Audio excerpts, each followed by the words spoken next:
Hi అండి, welcome back to our channel Purni and mom. ఎలా ఉన్నారు అందరూ? నేను చాలా బాగున్నానండి. ఈరోజు ఒక టేస్టీ వెజ్ రెసిపీతో మీ ముందుకు వచ్చేసాను.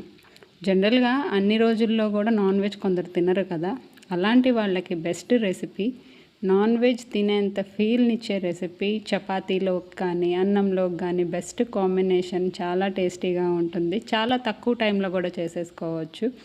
కొబ్బరికాయ కాంబినేషన్తో శనగపప్పు కర్రీని ఎలా చేయాలో ఈ వీడియోలో షేర్ చేస్తున్నాను. ఇంకెందుకు లేటు, వీడియోలోకి వెళ్ళిపోదాం.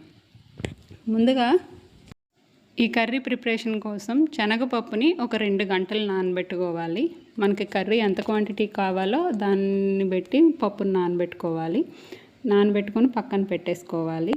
నెక్స్ట్ ఇంకా కుక్కర్లో ఆయిల్ వేసుకొని చెక్క, లవంగాలు, షాజీరా వేసుకొని దానిలోనే కరివేపాకు, పచ్చిమిరపకాయ ముక్కలు, ఉల్లిపాయ ముక్కలు వేసుకొని ఉల్లిపాయలని బాగా ఫ్రై చేసుకోవాలి.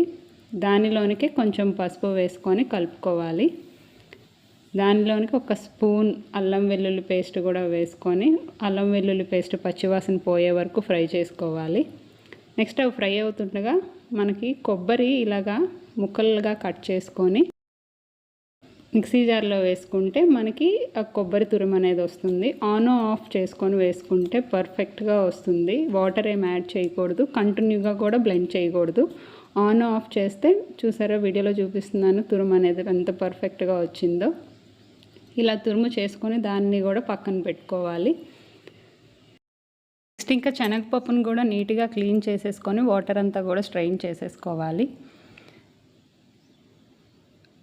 ఆ ఉల్లిపాయలు, అల్లం వెల్లుల్లి పేస్ట్ వేగిపోయిన తర్వాత మనం నానబెట్టిన పప్పు ఏదైతే ఉందో దానిని కూడా కుక్కర్లో వేసుకొని అంతా ఒకసారి బాగా మిక్స్ చేసుకోవాలి. పప్పు కూడా మనకి 2 hours టైం లేకపోయినా కూడా పప్పు నానడానికి కొంచెం టైంలో నానబెట్టినా కూడా మనం ప్రెషర్ ఇస్తున్నాం కాబట్టి పప్పు కుక్ అయిపోద్ది, ఏం ప్రాబ్లం ఏమి ఉండదు.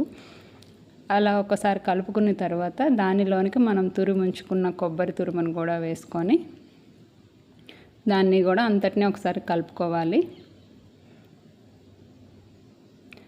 అలా కలుపుకున్న తర్వాత దానిపైన కూరకు సరిపోయినంత ఉప్పు, కారం, తగినంత కారం,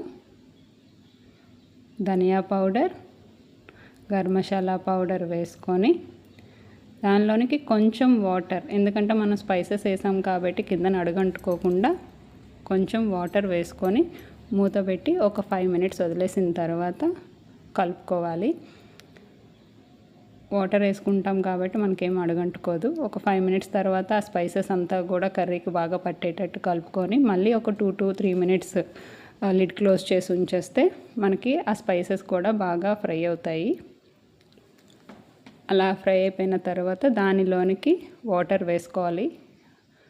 ఆ పప్పు మునిగేంత వాటర్ వేసుకొని మీరు పప్పు నానబెట్టే దాన్ని బట్టి ప్రెషర్ ఇచ్చుకోండి.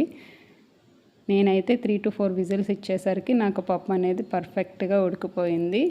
ఈ టైంలోనే మనం ఉప్పు, కారం ఏమైనా ఉంటే తక్కువ ఉంటే అడ్జస్ట్ చేసుకోవచ్చు. దానిలోనికే కొంచెం కసూరి మేతి కూడా వేసుకొని లిడ్ క్లోజ్ చేసేసి 3 to 4 విజిల్స్ పెట్టుకుంటే మనకు కర్రీ అనేది బాగా ప్రిపేర్ అయిపోతుందండి. పప్పు కూడా పర్ఫెక్ట్గా ఉడుకుతుంది. ప్రెషర్ రిలీజ్ అయిన తర్వాత మనం కుక్కర్ ఓపెన్ చేసి చూసారా కర్రీ ఎంత బాగుందో. పప్పు కూడా పర్ఫెక్ట్గా ఓవర్ కుక్ అవ్వలేదు, అలా అని కుక్ అవ్వకుండా లేదు.